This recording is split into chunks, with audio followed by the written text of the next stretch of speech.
Donc, je reçois Damien Sané, qui est la tête de liste de l'Union populaire chalonnaise, qui est patronnée par LFI. Alors, comment s'est déroulée cette campagne qui finira vendredi 13 mars pour une élection dimanche 15 mars? Eh bien, ça s'est bien passé. Depuis le mois de septembre, on est à fond sur le terrain. Quasiment tous les jours, on fait des porte-à-porte dans la plupart des quartiers de Châlons. Donc, c'est la méthode principale qu'on a utilisée, c'est d'aller à la rencontre directe des habitants et des habitantes de Châlons pour deux raisons. D'abord, se faire connaître.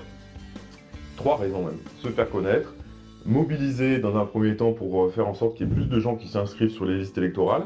Et il semblerait que ça ait marché parce qu'on a pu constater une augmentation du nombre d'inscrits sur les listes à Châlons cette année par rapport aux élections précédentes. Donc c'est efficace de dire aux gens, aux jeunes, c'est plutôt des jeunes qui s'inscrivent. Alors des jeunes, mais pas seulement, il y a beaucoup de gens qui ne sont pas spécialement jeunes et qui ont déménagé, se sont installés à Châlons et qui ne savaient pas qu'il fallait faire la démarche pour se réinscrire sur les listes, qui n'avaient jamais entendu parler de ça. Et voilà. Donc il y a des gens à qui on a appris ça, ou même des personnes qui sont de nationalité européenne, d'une autre nationalité de l'Union européenne. Donc ils peuvent voter, ceux-là. Ils peuvent voter pour les municipales. Précisons européenne, attention, les migrants, les basanés, non, pas encore. Alors à ces gens-là qui ne sont pas de nationalité européenne ni française, on leur donnait quand même les documents quand on les voyait en porte-à-porte en leur disant que nous nous engageons à solliciter tous les habitants de Châlons quand nous prendrons le pouvoir. Dans nos assemblées de quartier, voilà, c'est des assemblées d'habitants et pas simplement de personnes qui ont la citoyenneté. Quand vous habitez à Châlons, vous payez des impôts à Châlons, vous faites vivre la ville de Châlons, vous devez pouvoir avoir votre mot à dire de la même manière. Bon, voilà, donc alors le projet de faire voter les habitants, quelle que soit leur nationalité, donc c'est un projet qui date de François Mitterrand. Bon, on est arrivé à faire voter les Européens, mais le reste, non. Oui, voilà, c'est ça. Et encore, faire voter les Européens, il faudrait déjà qu'ils le sachent. Oui, tout à fait. Voilà, donc c'est quand même très limité. Donc, se présenter, deux, mobiliser pour les inscriptions sur les listes, et trois, construire notre programme. C'est ça aussi l'intérêt des porte-à-porte, c'est qu'on est dans une rencontre directe avec les habitants qui nous disent ce dont ils ont besoin. Et donc, on a construit notre programme à travers ces rencontres. Alors vous avez donc fait tous les quartiers de Châlons, vous avez frappé aux portes, et combien de portes se sont ouvertes, et combien de discussions vous avez eues? Alors à ce stade, il nous reste encore quelques jours pour augmenter un peu les statistiques. Oui, vendredi 13, 24 heures. Voilà, attention. Oui. À ce stade, on a à peu près 1700 portes ouvertes, ce qui veut dire qu'il faut multiplier par 3 ou 4 pour avoir le nombre de portes toquées sur lesquelles on laisse à chaque fois un prospectus.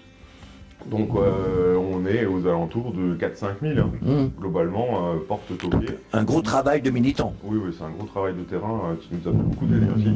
Voilà, mais ça en valait la peine, parce que vraiment on a pu nourrir notre programme avec ça, on a fait de très belles rencontres, on a rencontré des personnes qui sont vraiment en détresse aussi, qu'on a essayé d'aider autant qu'on pouvait avec nos petits moyens, qui sont des moyens d'une opposition qui n'a aucun élu pour le moment. Donc voilà, mais vraiment des moments très enrichissants. Et donc un accueil en général sympathique ou... Oui, la plupart du temps, oui. Après, je ne cache pas qu'à quelques fois, on a eu des portes qui se sont claquées. Quand on se présente, on dit Union populaire, liste citoyenne avec la France insoumise, bon, il y a des portes qui se claquent. Voilà. Il y a forcément dans Châlons, comme partout en France, des gens qui regardent un peu trop ces news et qui ont une image de la France insoumise écornée. Voilà. Mais c'est pas l'accueil majoritaire qu'on a reçu. La plupart des gens ont accepté de discuter avec nous, d'échanger. Voilà. La plupart du temps, c'est aimable. Alors, on entend souvent par rapport à ce que vous dites, on entend souvent que si on fait entrer des conseillers municipaux, voire plus un maire à Châlons, on fait entrer l'islamisation dans la mairie, et ces islamistes qui vont être élus dans votre liste, parce qu'on verra que votre liste, elle est un peu complète, donc ces islamistes, ils vont donc avoir accès à tous les documents, normal, et ils vont donc les transférer frères musulmans. Frères musulmans, mais alors plus aux mollahs iraniens maintenant. Oui, oui, Hein. c'est vrai que par rapport au discours du maire qui est quand même président de Chalon 2050 et qui nous disait il y a quelque temps que l'ennemi le plus terrible c'était l'Iran, moi, à moins que je ne suis pas informé, mais je ne l'ai pas vu se manifester et il aurait pu organiser une manifestation pour soutenir l'Iran comme vous avez organisé pour la Palestine. Hein, parce que rappelons que le 8 et 9 janvier, il y a eu à l'appel de Trump qui disait descendez dans les rues, on arrive, il y a eu quand même 30 000 personnes, des jeunes, tués avec du matériel de guerre.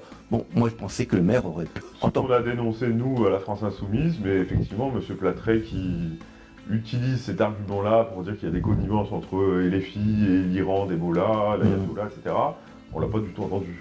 Donc, soutien, rien du tout. Donc on voit bien que c'est totalement instrumentalisé par lui. Donc s'il y a des élus en nombre ou en minorité de la France Insoumise au conseil municipal de Chalon, il n'y aura pas de divulgation de secrets. Non, clairement non. Là, on est complètement dans le fantasme d'une menace par l'intérieur qui viendrait s'infiltrer dans nos administrations. Bon, c'est complètement fou.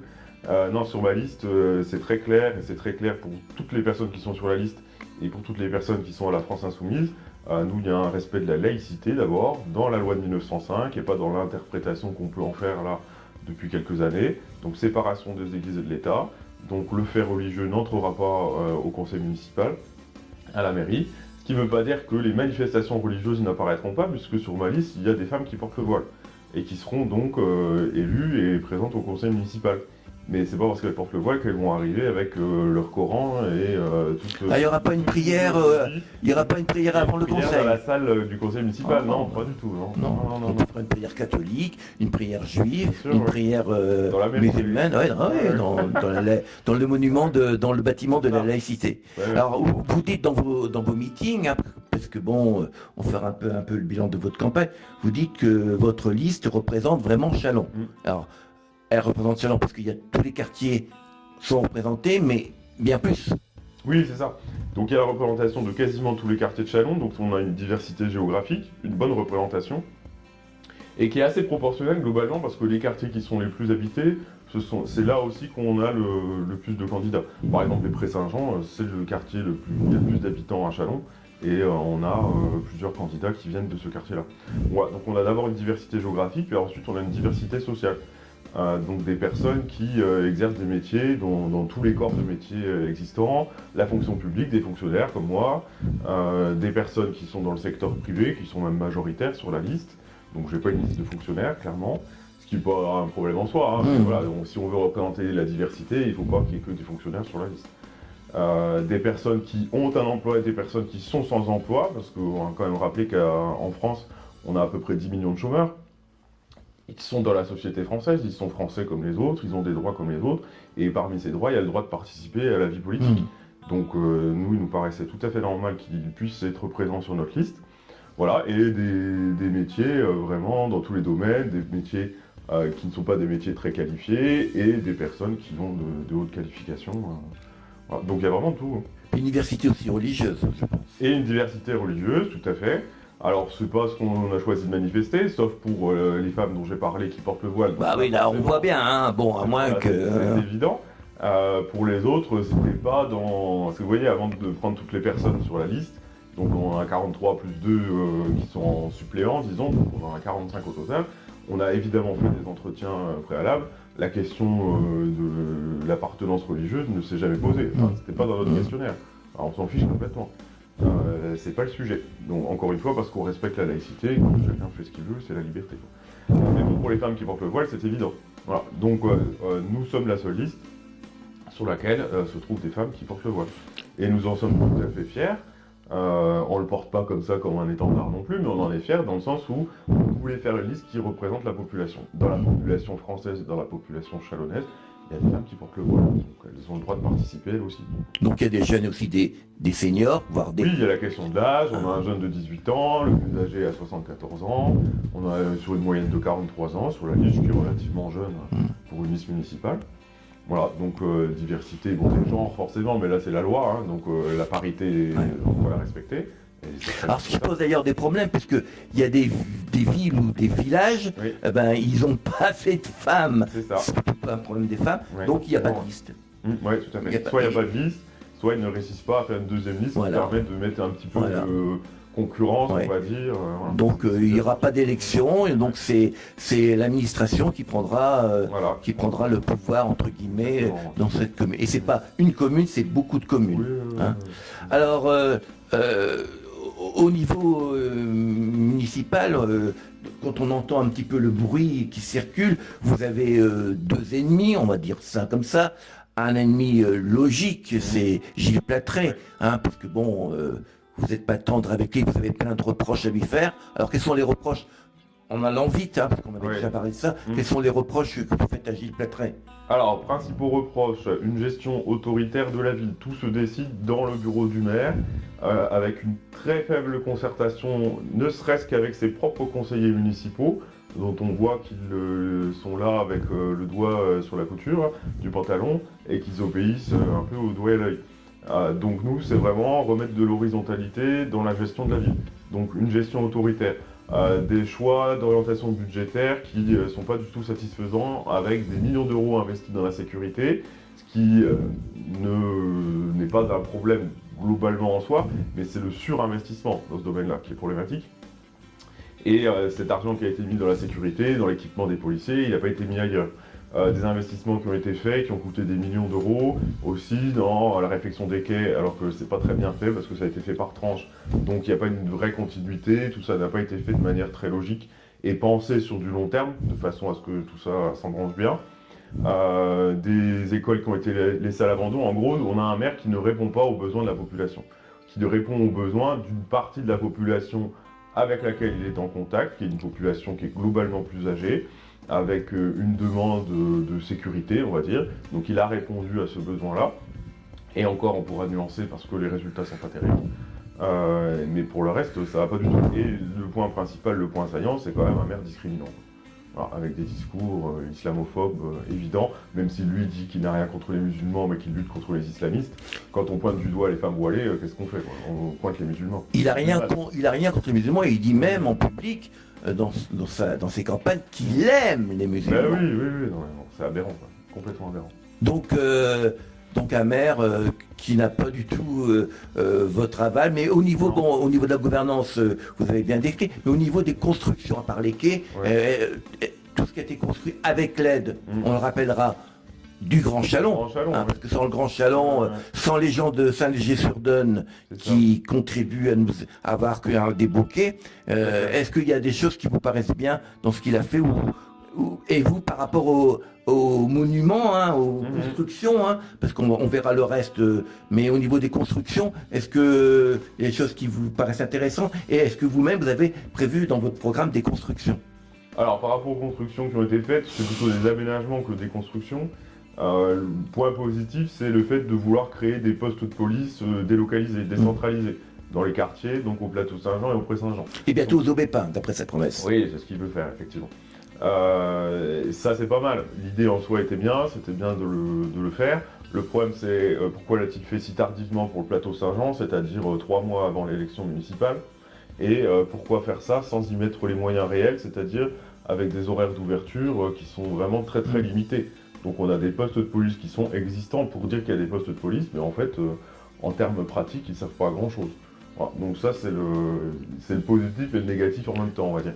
Donc ça fait partie des aménagements pas mal.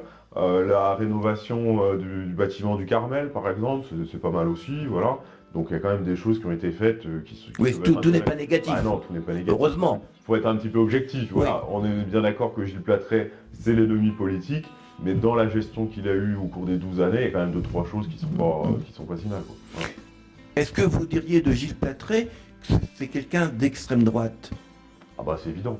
Oui. Bien sûr, tous les positionnements qu'il prend politiquement depuis 12 ans sont des positionnements qui le rapprochent de plus en plus de l'extrême droite, avec, on le rappelle quand même, en 2022, sans qu'il donne sa signature, mais tout de même, oralement, verbalement, il a apporté son soutien à Éric Zemmour.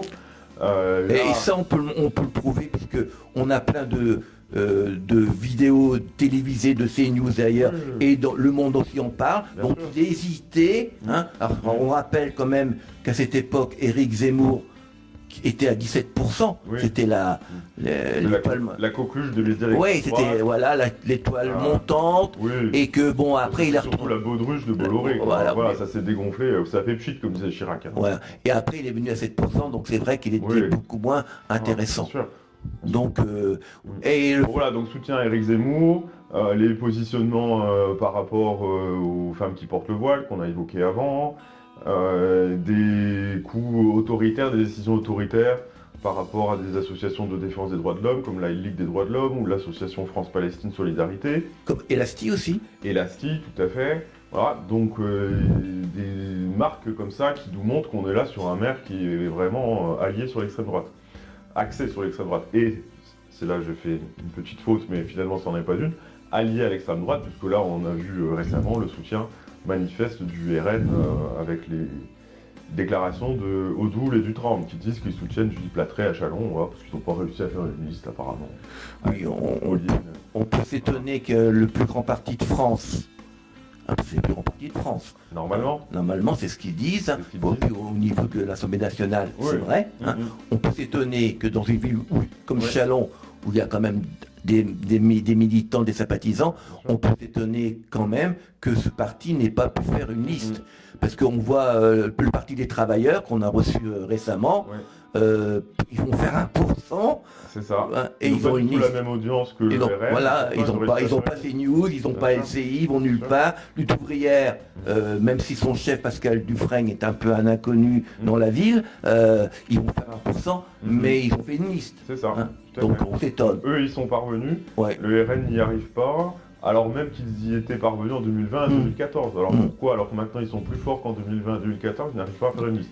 Alors on va quand même pas nous expliquer que manque de bol, il n'y a pas assez de gens motivés et il y a forcément quelque chose derrière. Alors quoi? Alors j'ai demandé au maire Gilles Platré, est-ce qu'il y a eu des accords avant que Pauline Imbert arrive avec le président du RN, le député de la 3e circonscription du Tremble. Est-ce qu'il y a eu avant, pendant? Et il me dit pas du tout. Oui, rien du tout. Rien du tout, c'est comme parce ça. Que lui, il veut conserver encore cette image de gaulliste qu'il pense être, alors que, barrage, enfin c'est pas tout à fait barrage, hein, mais en tout cas pas d'alliance avec le RN, voilà, je suis l'héritier de la tradition gaulliste, on combat à l'extrême droite, alors qu'en réalité, pas du tout. Il a complètement franchi le Rubicon, ou la ligne de démarcation, si je puis dire. Alors le Parti des travailleurs avait, eux, beaucoup plus de candidats que les 43, hein. Je sais pas, ils en avaient... Donc j'aurais proposé d'en passer au Rassemblement National. Voilà, c'est pour que la démocratie... Je suis pas sûr que ce soit si poreux que ça. Oui, mais c'est pour que la démocratie joue. Parce qu'on a un parti quand même qui est important, qui fait, avec Bardella, on le voit partout, dans tous les médias, etc. Bon, c'est quand même embêtant que ce parti, au niveau démocratique, pas au niveau des idées, que ce parti ne soit pas présent dans une élection municipale. Ah, voilà. Bon. Alors c'est d'autant plus embêtant, nous on regrette pas qu'il n'y ait pas de liste RN, on pointe juste le fait qu'il doit y avoir quelque chose avec Gilles Platré et que ça lui bénéficie manifestement. Par contre, là où on peut avoir un regret, c'est que les deux seuls groupes ou partis, on va dire, qui annonçaient présenter des femmes, n'ont pas pu le faire. Donc on n'a aucune femme tête de liste à Châlons. Donc là, en termes de représentation, c'est quand même problématique. Brigitte Mortier-Krasniki n'a pas pu se présenter, et Pauline Imbert non plus. Voilà, donc de femmes de droite en plus. Donc leur disparition bénéficie, disparition entre guillemets, aux hommes, aux mecs. Voilà, ça à un mec. Un mec. Les deux droites et extrême droite, ça ne profite qu'à un mec. Oui, mais sur les 5 listes qui restent, c'est des mecs. Oui. Alors nous, initialement, quand on était dans le cadre du nouveau Front Populaire, il était prévu qu'on fasse donc alliance avec les autres partis de gauche. C'était prévu comme ça jusqu'en 2025, quand le PS a fait péter le nouveau Front Populaire. Il n'était pas forcément prévu que la tête de liste soit un homme. On pensait même plutôt à une femme qui sortait du conseil municipal, pour être franc. Voilà. Mais bon, les choses se sont faites autrement. Alors, donc on a parlé de Gilles Platré. Bon, c'est pas étonnant que LFI et Gilles Platré soient en totale divergence, même parfois en agressivité, puisque ils vous menacent avec vos femmes musulmanes de donner aux frères musulmans des secrets. Alors il y a un deuxième groupe qui est la liste Chalon en commun, où apparemment vos rapports sont un petit peu tendus et voire agressifs. Hein. Et là, bon, après, bon, on sait qu'en 2024, à l'élection législative, 2025, oui. À l'élection législative, le Parti socialiste a présenté son propre candidat, qui était Clément Munier, oui. Et qu'il y avait une rupture par rapport aux accords avec. Voilà. Ouais. Alors.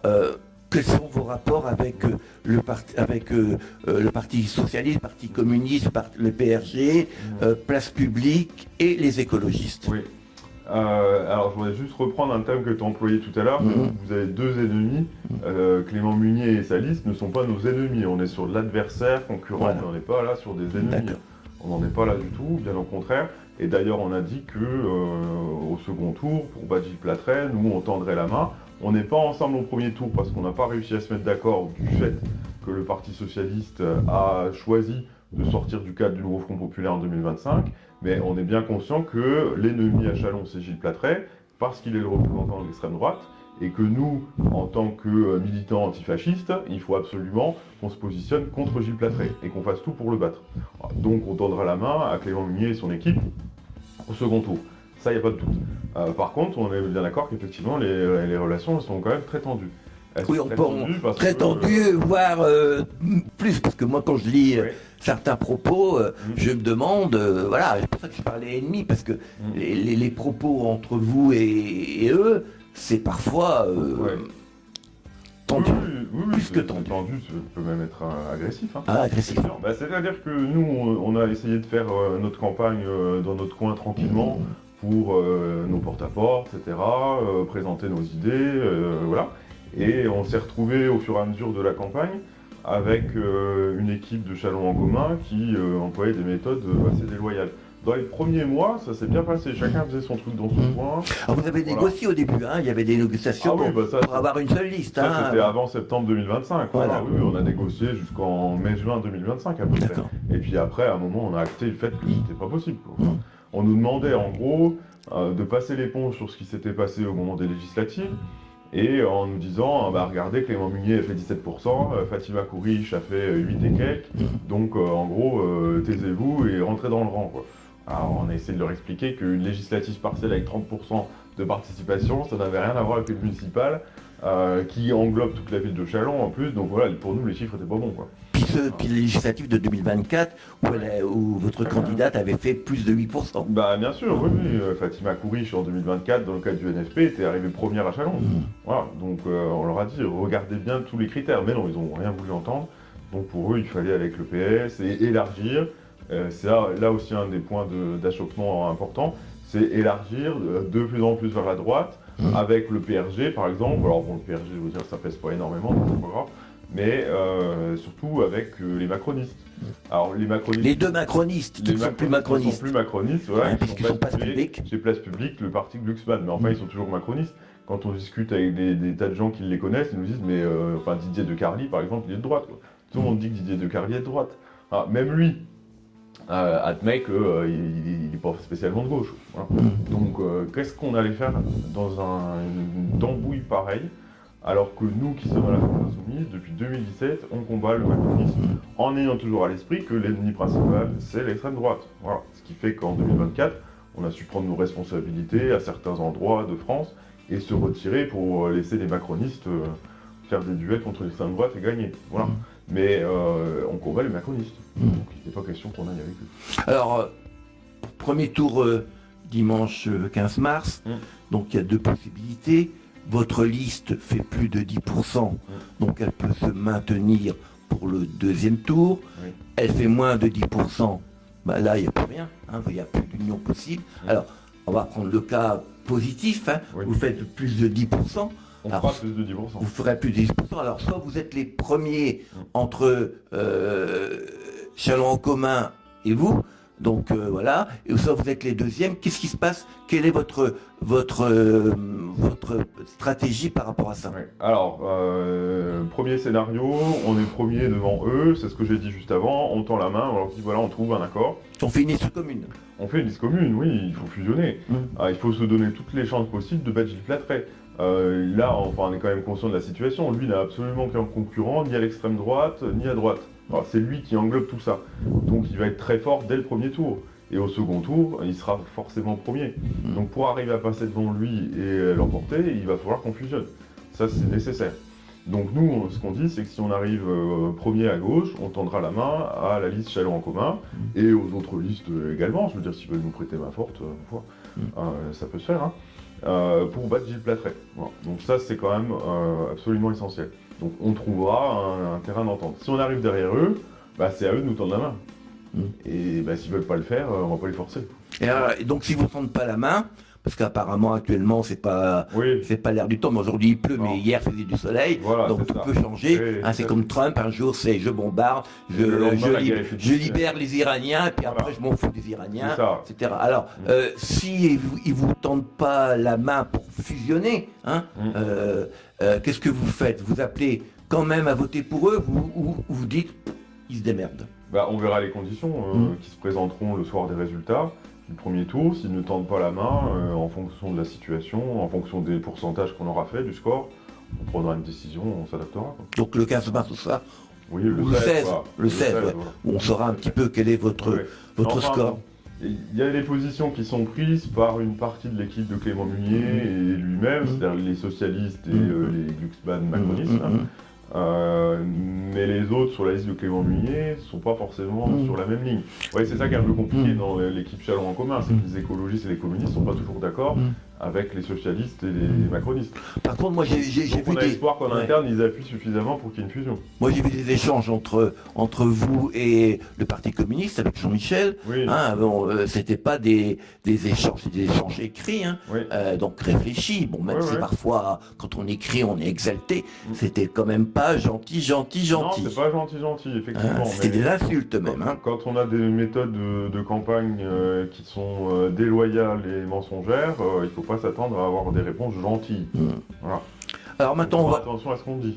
On va donc aborder un peu plus le programme, parce que bon, tout ça, c'est important d'en parler, d'être clair, d'être transparent, puisque dans votre programme, vous prenez une transparence qui, on le verra, n'existe pas toujours. Quand je dis pas toujours, je suis gentil à Châlons. Donc votre programme est très complet. Alors il y a 13 points, 13 chapitres, 13, pas 13, non, c'est pas de peur là. Ça peut porter bonheur aussi. Bon, ça peut porter bonheur. Oui, ça arrive. Il n'y a pas de chat noir, mais bon, il y a 13 propositions. Alors on va pas toutes les énumérer parce que ça serait trop long. Alors vous pouvez les retrouver sur le site de unionpopulaire-chalonnaise.fr. C'est très bien fait. Enfin, moi je l'ai parcouru, c'est très bien fait, c'est clair. Alors il y a des propositions instantanées, parce que ça ne coûte rien. En 2026, vous arrivez en mars. Il y en a qui coûtent quand même. Ouais, mais on peut la baisse des tarifs de la cantine, nous on s'y engage dès la rentrée. 2026. Oui. C'est dans le budget voté par Gilles Platret, on va réorienter une partie de l'argent pour pouvoir financer cette mesure. Alors c'est pas gratuit pour tout le monde dès 2026. Voilà, c'est une baisse des tarifs pour tout le monde, gratuité pour certains.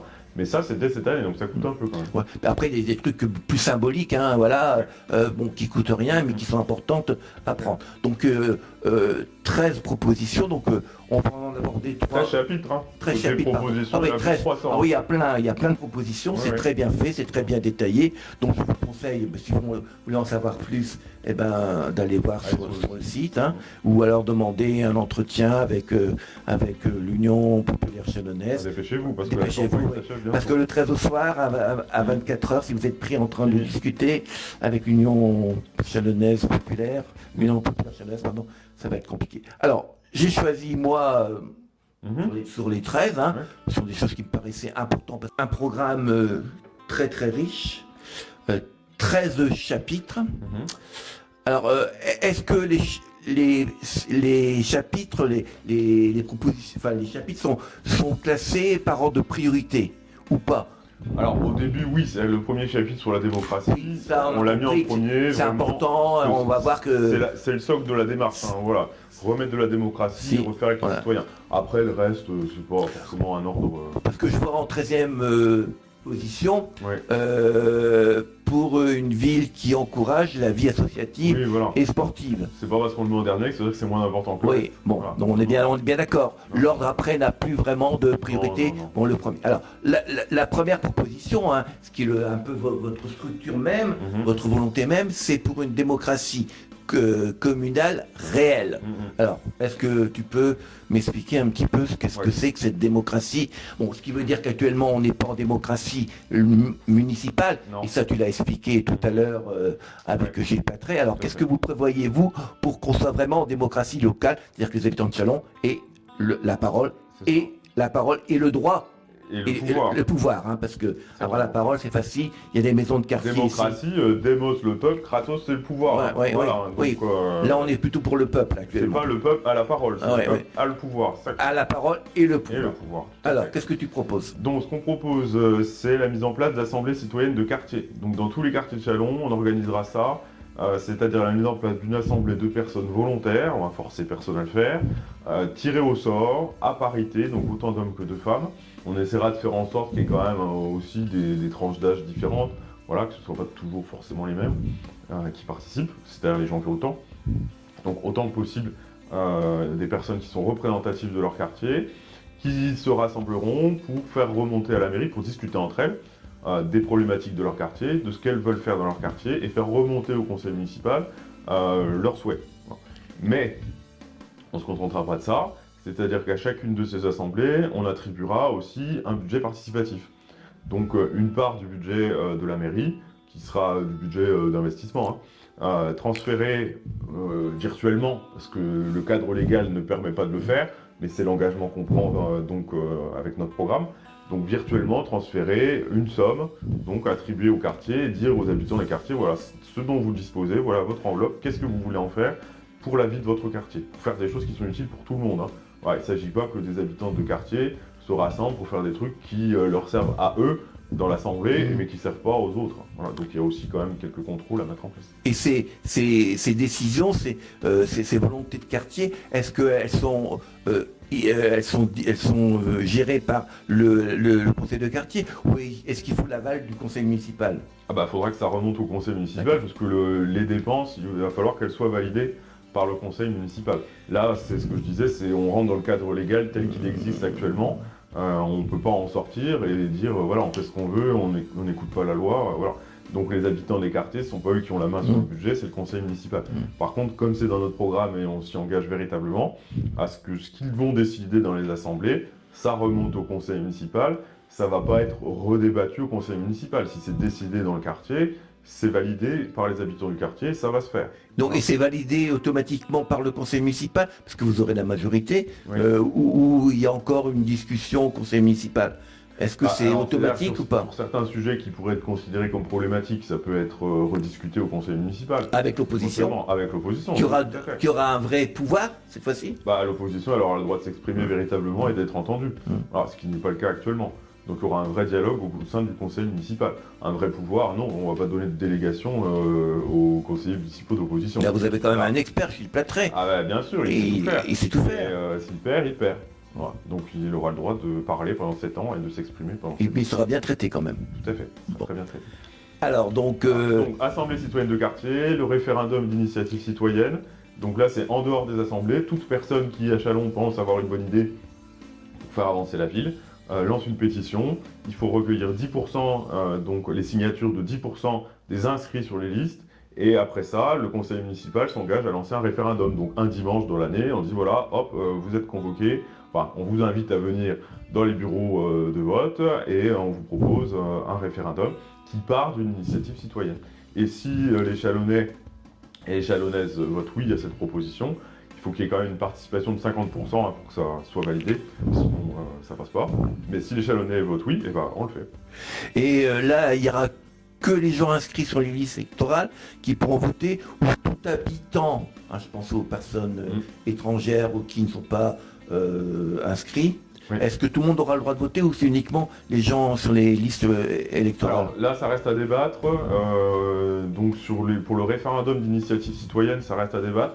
A priori, ça peut être ouvert aux habitants globalement parce que ça n'a pas d'incidence.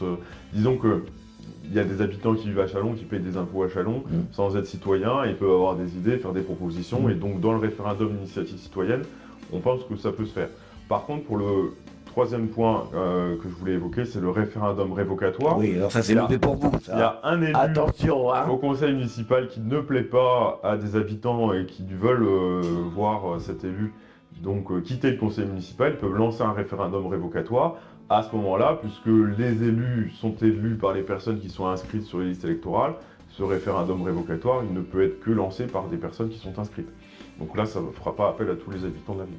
Alors aussi, le conseil municipal pourra débattre de propositions d'un habitant qui pourra venir au conseil municipal défendre sa proposition devant le conseil. Oui, tout à fait. Donc il y a aussi le droit de pétition et la possibilité pour tout habitant de venir défendre lui-même sa proposition devant le conseil municipal et que le conseil municipal redevienne une instance de débat avant d'être une instance de validation de ce qui a été décidé, ce qui est le cas actuellement, où il n'y a pas vraiment de débat. L'opposition dit qu'elle n'est pas d'accord, mais il n'y a pas de débat à l'intérieur du conseil municipal. Oui, donc il faut que ça redevienne un espace de débat, d'échange d'idées, et pas d'échange d'invectives. Alors, on sait que, tout le monde sait que le conseil municipal, c'est lui qui décide de la politique de la ville, des constructions, des aides, etc. Mais le conseil municipal aussi va désigner des grands électeurs pour les sénatoriales. Et les sénatoriales, c'est au mois de septembre. Et on renouvelle le Sénat par tiers. Il se trouve que on est dans ce tiers. On est dans le tiers. Donc, alors là, vous avez aussi pour les parrainages pour le président de la République, il faut 500 signatures. Alors que là, vous avez aussi vous voulez que ce soit pas uniquement le maire qui décide qui fait quoi. Tout à fait, qu'il y ait un débat au conseil municipal pour décider de l'attribution de la signature pour la présidentielle, effectivement, et pour savoir à qui on accorde le vote. Bon, après, les élus, dans le secret du vote, pour les sénatoriales, ils font bien ce qu'ils voudront. Par contre, pour la présidentielle, c'est public. C'est-à-dire que le maire donne sa signature, il y a un registre, c'est présenté publiquement. Donc là, il nous paraît normal et tout à fait démocratique d'en discuter au conseil municipal. Alors par rapport à ce chapitre-là, des choses à ajouter, on passe à la suite. Non, sur la démocratie, on a dit l'essentiel de la démarche. L'idée, c'est vraiment de redonner le pouvoir aux habitants. Voilà, c'est ce qu'il faut redonner. Et même aux jeunes, parce qu'il y a des choses qui peuvent faire. Et plus de 16 ans. Oui, tout à fait. Les conseils municipaux des jeunes, un par tranche scolaire pour les écoles, collèges et lycées. Voilà, alors, parce que là, il s'est un peu mélangé. Mais est-ce que ces conseils auront vraiment...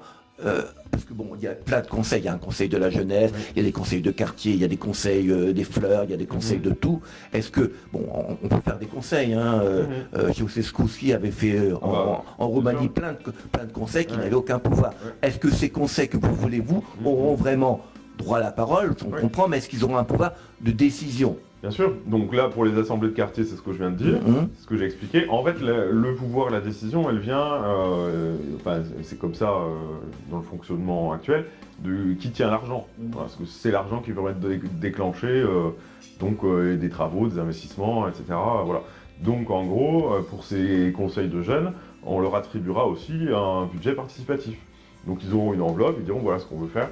De l'argent qu'on nous propose de gérer. Voilà. Alors tout ça encadré par des conseillers municipaux, par des éducateurs, des animateurs de maisons de quartier, enfin voilà, il y aura des adultes pour encadrer ces jeunes qui ne vont pas dire on leur donne 10 000 €, ils en font ce qu'ils veulent, n'importe quoi. Alors on a parlé beaucoup de gouvernance, je voudrais qu'on finisse sur ce point-là. Le rôle des adjoints, actuellement, sans être négatif, sans être déplaisant par rapport aux adjoints, les adjoints, ils suivent des projets, mais quand le projet est fini, ils n'ont pas droit à la parole. Donc on a l'impression que les adjoints, alors les conseillers municipaux, on n'en parle pas, ils ne servent pas à grand-chose. Alors vous, comment vous voyez le rôle des adjoints ?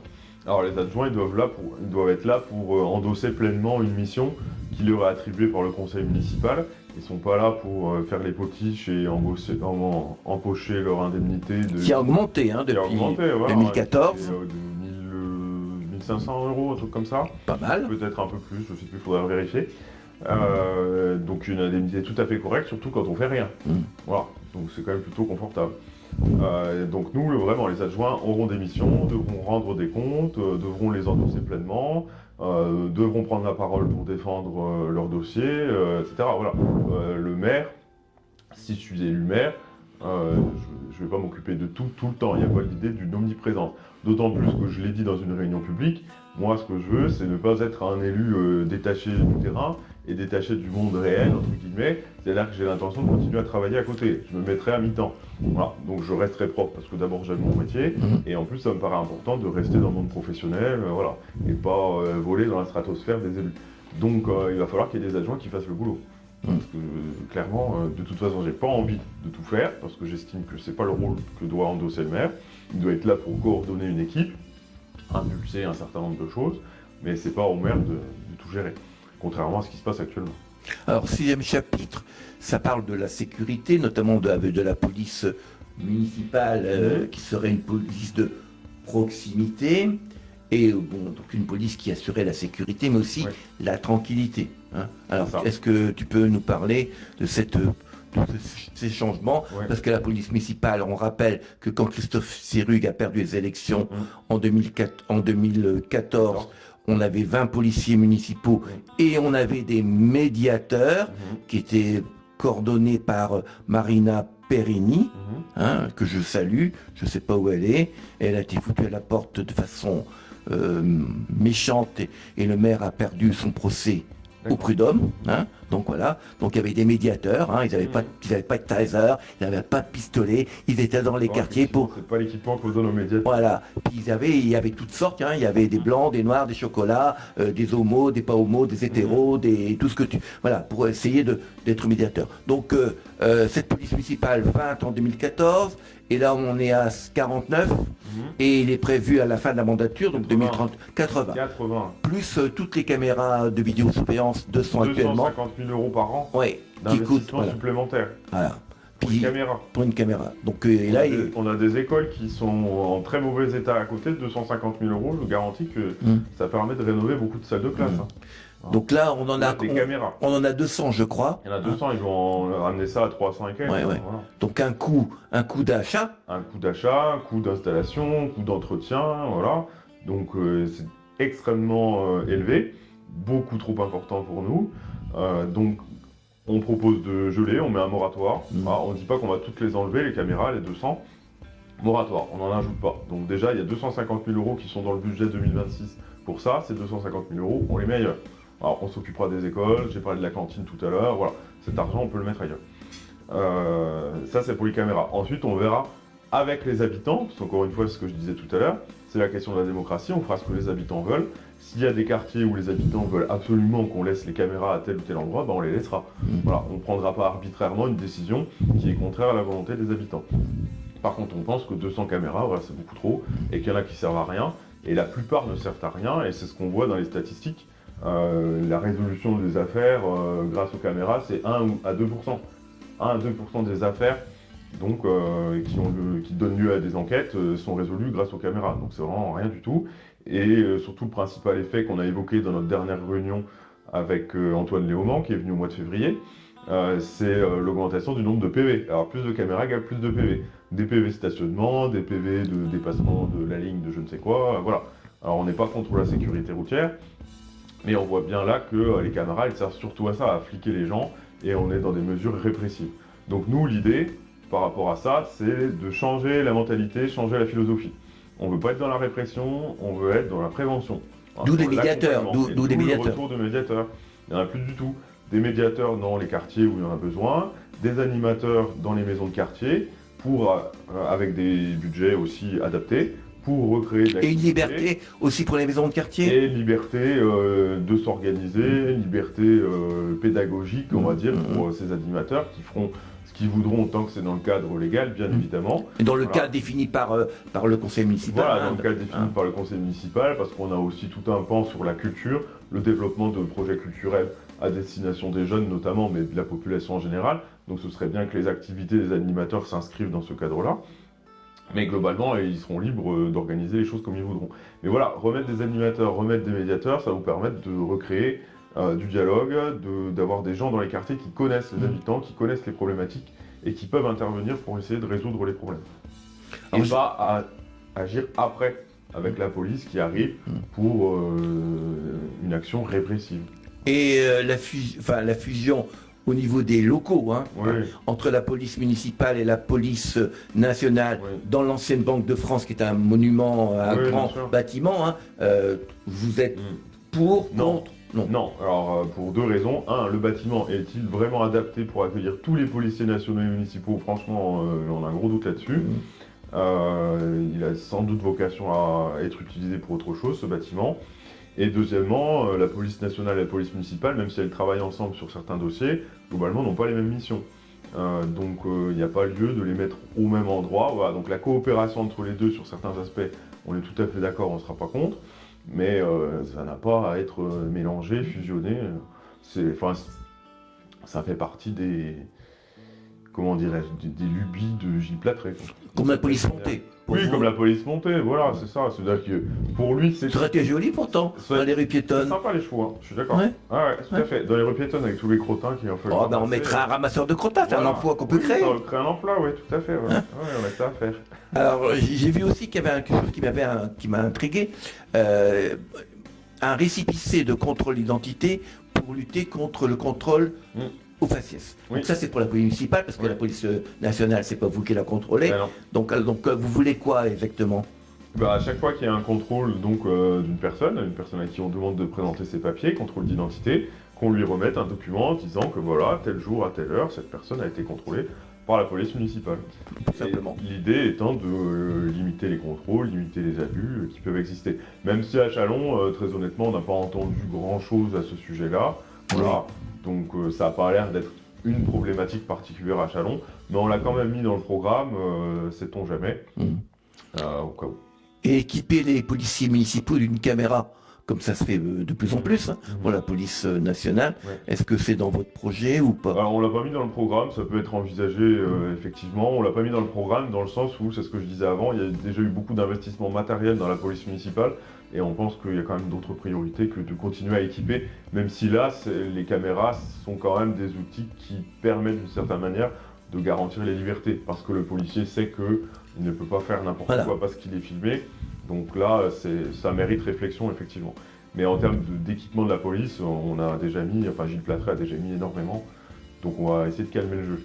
Alors, autre point que j'ai repéré, un référent dans les postes de police, hein, qui seront ouverts beaucoup plus qu'actuellement. Peut-être qu'il y aura de nouveaux postes de police. Hein, voilà. Donc un référent pour les victimes de violences ou de discrimination liées à leur orientation sexuelle ou à l'identité de genre ou à l'état de santé, les personnes handicapées ou les personnes aux faciès un petit peu colorées. Oui. Alors donc c'est les gens que vous allez installer dans les postes de police. Alors, pas forcément des gens en plus qu'on va installer, mais en tout cas des personnels qui existent déjà, qui sont déjà présents dans la police municipale. Il faudrait qu'on travaille aussi avec la police nationale, même si on sait qu'ils ont des formations en interne sur ces problématiques-là. Mais les retours qu'on a, c'est que, bon, parfois, l'accueil n'est pas toujours très positif pour des personnes qui subissent ce genre de discrimination en raison de leur couleur de peau, de leur orientation sexuelle, de leur religion, etc. Tous ces sujets de discrimination-là ne sont pas toujours bien traités dans les commissariats. Donc voilà, le but pour nous, c'est d'avoir et de garantir qu'il y ait un référent en permanence. C'est-à-dire qu'il va falloir former plusieurs personnes, parce que les personnes ne travaillent pas 24 heures sur 24. Donc plusieurs personnes qui seront formées sur ces problématiques-là et qui garantiront à toute personne qui se présente au commissariat de la police municipale qu'elles seront accueillies et entendues correctement. On va passer au 12e chapitre, une ville inclusive et combative. Oui. Alors, inclusive, on comprend. Oui. Bon, il y a quand même une tendance depuis quelques années, une tendance à inclure notamment les personnes handicapées au niveau de la circulation. Hein. Oui. Alors, là-dessus, on a quand même beaucoup de retours qui sont pas très positifs. Hein. Il y a quand même eu des aménagements de fait sur certains bâtiments publics pour les rendre plus accessibles aux personnes à mobilité réduite. Mais si on regarde sur l'ensemble de la ville et l'ensemble des quartiers, il y a de grosses difficultés. On a même des retours, par exemple, on a eu un commentaire sur Facebook d'un conducteur de bus nous disant que des personnes âgées, dans certains quartiers, préfèrent rallonger le trajet pour accéder à un arrêt de bus qui est plus loin de chez eux mais qui est plus facile d'accès parce que le chemin est mieux fait, plutôt que d'aller à l'arrêt de bus qui est plus près de chez eux mais avec un chemin chaotique. Donc là, il y a quand même des problématiques comme ça et c'est partout dans Châlons, des trottoirs qui sont larges comme ça, on ne peut pas passer en poussette. Vous êtes en fauteuil roulant, impossible de passer, vous devez basculer sur la route, donc vous vous mettez en danger, etc. Donc il y a plein d'aménagements à refaire. Et la place de Bonne, par exemple, La place de Beaune qui est toute là, c'est un peu brinque-ballant tout ça. Donc il y a eu normalement une indemnisation qui aurait dû permettre de la refaire. Ça n'a jamais été fait et maintenant vous avez même des voitures qui se garent dessus, quoi. Donc, c'est complètement. Et la police municipale qui est tout le temps au centre-ville, que fait-elle, quoi? Normalement, il ne devrait pas y avoir de bagnole qui stationnent sur la place de Beaune.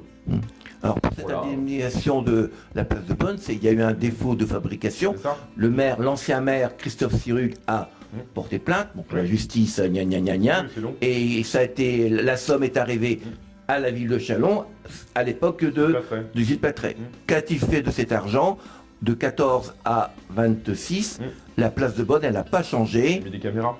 Il a mis des caméras, c'est joli, mais on les voit même pas, donc c'est normal, hein, non, pour les caméras. Mais il y a des trous, c'est vraiment, c'est bon. Le parvis de la cathédrale Saint-Vincent aussi, avec des personnes qui nous disent, mais nous on se prend les pieds dans le pavage, etc. Voilà, donc puis bon, il y a aussi les trottoirs. Hein. Moi, j'ai des exemples concrets de petits handicaps, de petites montées, enfin de petits trucs qui vont vous prendre les pieds dedans. Puis aussi, bon, il y a les pistes cyclables. Bon, il y en a, mais il y a des trous.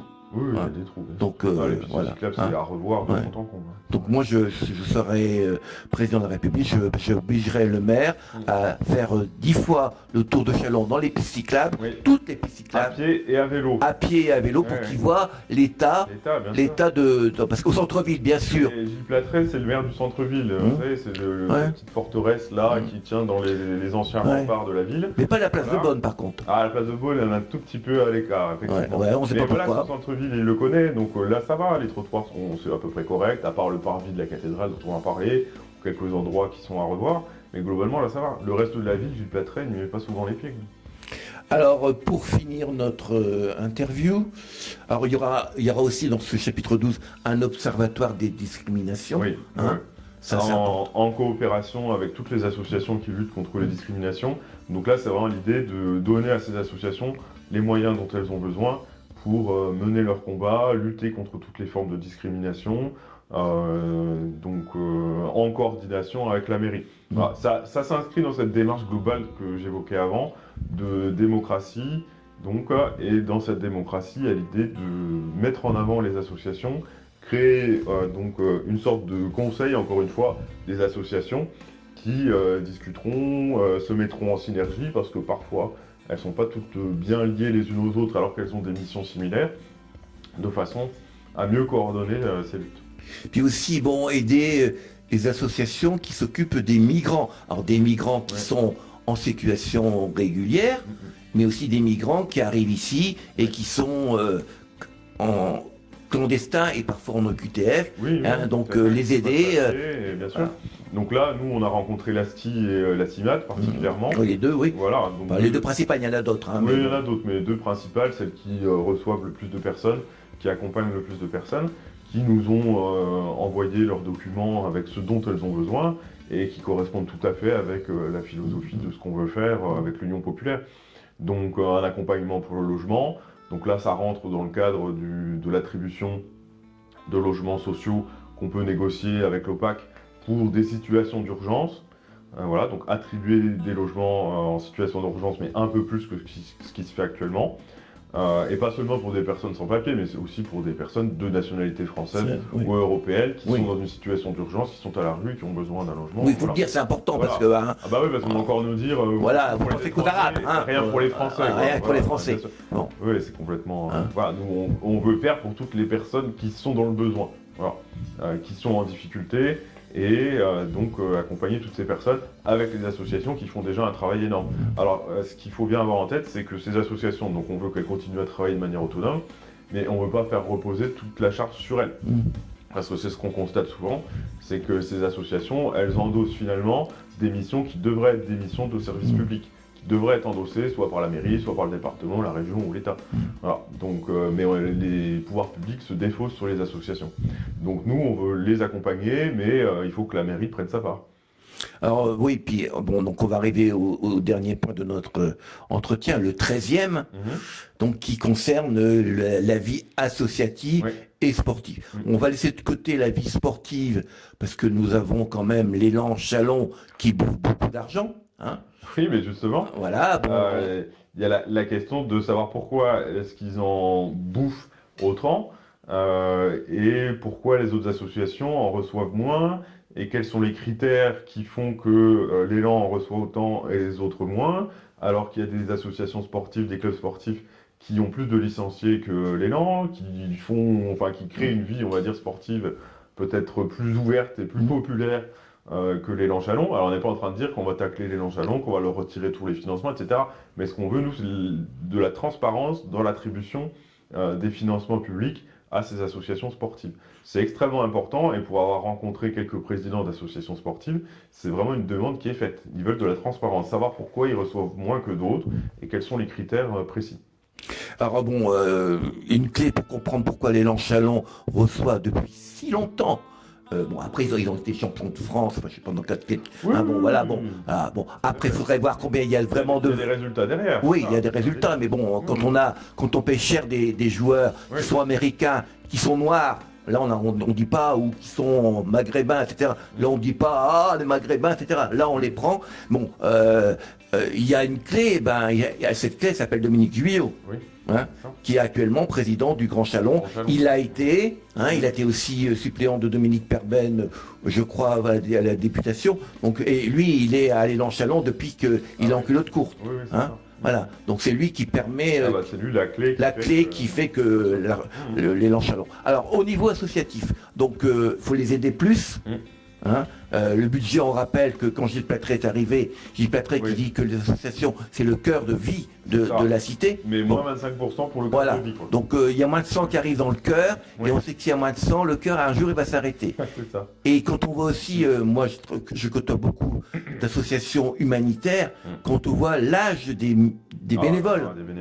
Les bénévoles, c'est l'ancienne génération. C'est des gens qui militent pour l'humanité, l'humanisent depuis longtemps, mais un jour... Ils finissent par s'user dans leur bénévolat, parce qu'ils sont pas assez nombreux.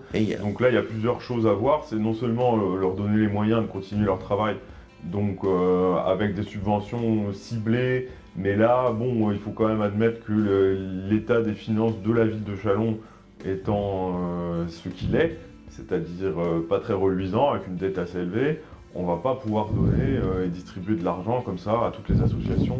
Voilà. Donc il va falloir cibler en fonction de nos priorités programmatiques. Donc c'est surtout sur des actions de solidarité qu'on ciblera prioritairement pour l'aide financière en tout cas. Après ce que les associations demandent, ce sont des locaux aussi. Donc là on manque de locaux, c'est vrai qu'on a une vie associative qui est très riche à Chalon. Donc l'ancien collège Jean Zay qui a été réhabilité pour faire la maison des associations, c'était bien. On rappelle quand même qu'elle a été réalisée par Christophe Sirugue. Il faut rendre à César ce qui est à César, parce que voilà, Gilles Plattret, il a hérité de ça, et c'est bien, mais c'est Christophe Sirugue qui a pensé. Pleinement, parce que lui, il met en avant le fait qu'il y a une vie associative très riche, mais enfin, il n'y est pas pour grand-chose. Tout à fait. Et même bien au contraire, parce que, comme on l'a dit, il avait supprimé des subventions. Mais il a permis aux associations d'avoir des stages de formation, mais c'est pas forcément ce que demandent les associations, parce que quand elles sont dans un réseau national, il y a tout ce qui est prévu pour les former à leur action. Donc il y a le financement, il y a les locaux, il y a un accompagnement technique ou juridique pour certaines associations sur certains problèmes. Voilà ce que la mairie peut faire. Et puis faire attention aussi à bien respecter, là c'est ce que je disais avant, l'autonomie de ces associations. C'est-à-dire on vous donne un budget, on se met d'accord sur ce à quoi il doit servir, mais il ne faut pas ensuite qu'il y ait une intervention de la mairie dans le fonctionnement de l'association pour dire « Ah mais non, c'est pas bien, vous faites pas comme ça, pas comme ceci, pas comme cela, etc. » Les associations doivent avoir leur autonomie de fonctionnement. On a eu accès par exemple au compte du comité des fêtes. Le comité des fêtes qui fait carnaval. Qui fait aussi la foire de Chalon, je crois. Oui, mais carnaval principalement. Donc c'est le gros de ce qui occupe le comité des fêtes. Et les comptes sont pas bons pour les dernières années. C'est-à-dire que la mairie met bien en avant ce que fait le comité des fêtes, mais ces dernières années ne met pas les moyens pour accompagner le comité des fêtes pour organiser le carnaval, par exemple. Voilà, les subventions de la mairie pour divers aspects organisationnels ont baissé, ce qui fait que là les comptes du comité des fêtes sont pas dans le rouge, hein, mais ils ont bien baissé, par exemple. Alors moi je suis aussi membre d'une association qui est Chalon TV, car je vous rappelle que nous sommes une association, une web télévision associative. Alors moi, ce que j'avais déjà interpellé les candidats en 2020, moi ce qui me dérange et même me heurte, c'est comment sont attribuées les subventions, les salles, parce qu'on ne sait pas, c'est opaque, totalement opaque. Donc ça veut dire que si c'est opaque, certaines associations, pas toutes, mais elles vont faire du Monsieur le maire, bonjour, vous êtes bienvenue, etc. Se faire bien voir pour avoir des sous. Hein. Donc, et on ne sait pas quelles sont les priorités de la ville. Non. Bon, il n'y a pas autant d'argent qu'on dit, donc il faut faire des priorités. La ville décide que l'humanitaire, c'est prioritaire, le sport, c'est prioritaire, et on donne les moyens à ces associations. Ça. Alors, est-ce que c'est aussi votre façon de voir ou pas? Alors nous, c'est vraiment ce que je disais avant, de mettre des priorités, parce qu'effectivement, on ne pourra pas mettre des moyens partout, sur toute action qui crée du lien, toute action solidaire, qui ramène de la cohésion sociale. Donc toutes les associations qui s'inscrivent là-dedans seront aidées, voilà, dans la mesure des moyens disponibles par la ville. Donc ça c'est important. La transparence, là très clairement on mettra en avant des critères et on dira quels sont les critères, et l'attribution des subventions, elle se fera de manière publique. C'est ce que je disais, on va mettre en place un conseil des associations, ou une assemblée des associations, on verra comment on l'appelle, peu importe. Mais les associations seront présentes et on leur dira voilà, là il y a le toutes budget. Les associations? Ah bah toutes celles qui veulent participer, voilà, donc ça va faire une grosse assemblée. Hein. Oui, voilà, mais, faut gérer après. Hein. Ah bah voilà, faut gérer, mais bon, c'est la démocratie, hein, c'est comme ça. Donc j'admets que ça risque d'être compliqué à certains moments, mais bon, voilà, on discutera, on trouvera des points d'accord. Et donc dans cette assemblée, dire voilà, en gros, voilà l'enveloppe globale, voilà comment on vous propose de la répartir, on vous donne les critères. Qu'est-ce que vous en pensez? Discutons, quels sont vos besoins particuliers pour cette année? Est-ce qu'on fait des ajustements, etc. Voilà, tout ça, ça se fera dans une discussion transparente et publique. Voilà. Donc c'est vraiment un changement, parce que là, aujourd'hui, tout se décide dans le bureau du maire. L'attribution des salles aussi de la commune, donc les salles de la maison des syndicats, nous on trouve ça scandaleux que ce ne soit pas les syndicats qui s'en occupent. Avant, la gestion de la maison des syndicats, elle relevait des syndicats. Voilà, qui se coordonnaient entre eux et qui répartissaient les Donc là, c'est la ville qui gère. Là, c'est la ville qui gère, ça passe par le cabinet du maire. Enfin, ça passe par la maison des associations, les services qui distribuent les salles, mais il y a toujours une validation par le cabinet du maire. Donc on voit qu'il y a un contrôle central. Alors, il est très anticommuniste, hein, mais il y a un fonctionnement qui ressemble un peu au Parti communiste de l'Union soviétique. Hein. Il y a le politburo là. Et tout passe par là. Mais dans le bureau, je crois qu'il n'y a pas beaucoup de membres. Non, il y a Gilles Platret et puis son directeur de cabinet. Oui, son adjoint peut-être aussi. Hein. Oui, deux, trois personnes, amis de l'administration. Mais bon, c'est souvent comme ça. Dans les villes, on voit que les adjoints, ils sont des décorations, et que le vrai pouvoir, c'est le maire et le cabinet du maire, qui sont des administrateurs, hein, des gens de l'ENA, etc., et qui sont révocables, eux, à Bercy, hein, puisqu'ils sont salariés. Totalement. Hein. Donc voilà, pour les associations, de la transparence, une assemblée des assos pour la distribution des subventions, le respect de l'autonomie. Enfin, je pense que là, c'est quand même une philosophie qui ne ressemble pas du tout à celle qui est pratiquée actuellement. Donc le maire aura moins de personnes qui viendront lui dire « Vous êtes un gentil maire, vous êtes joli, oh là là, ce que vous avez fait, c'est bien. » Ce serait bien, ouais, que ça change un peu. Oui, je pense aussi. En tant qu'association, je pense aussi que... Et pour les associations comme celle-ci, dans le programme, il y a l'éducation aux médias. Oui. Donc on veut aussi mobiliser les représentants des médias, dont Chalon TV, à Chalon, pour faire de l'éducation aux médias, et éventuellement accompagner un média qui pourrait être un média local, participatif. Voilà, ça reste à discuter avec les représentants des médias. En sachant que quand même, avec Gilles Platret, Chalon aura... Sa chaîne de télé.